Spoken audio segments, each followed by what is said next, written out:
Everyone, welcome my new blog. তো আমার নতুন ব্লগে তোমাদের অনেক অনেক স্বাগত। আশা করি তোমরা সবাই অনেক অনেক ভালো আছো, আমিও অনেক ভালো আছি। তো এখন রেডি হয়েছি। তো আমাদের এখানে পাড়াতেই মাঠের মেলা হয়, তো সেখানে যাব বলে। তো চলো, এই যে আমরা বেরিয়ে পড়েছি, আমি আর বোন, আর বাড়ির সকলেই যাবে।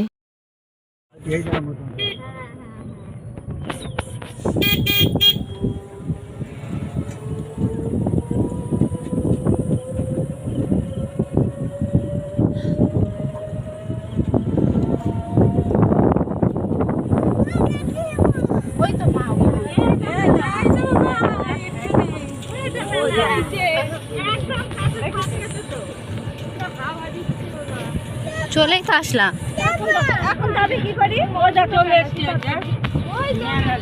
আমরা চলে এসেছি। তো এটা পুরো মাঠের মধ্যে হয় এই মেলাটা। এই মেলাটাকে সবাই হরিতলার মেলা বলে। মাঠের মধ্যে দেখো কত সুন্দর, একদম একটা হালকা সুন্দর একটা পরিবেশ। তো আমরা চলে এসেছি। আর দেখো, আমরা সেই মন্দিরটা, যেই মন্দিরে পুজো হয় হয়তো সেই মন্দিরে যাচ্ছি। তো দেখো, আমরা অনেকেই এসেছি। তো পুরো মাঠটা ভীষণ সুন্দর লাগছে, আর কত লোকজন।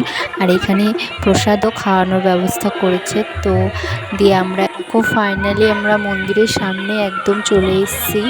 তো এখানে পুজো হয়, আর এখানে একটু গান বাজনাও হয়। তো এই হালকা হালকা গান বাজনার আওয়াজ তো তোমরা সবাই পাচ্ছ। চারিপাশে গান বাজনা হয়, আর ছোটোখাটো মেলা মতো বসেছে।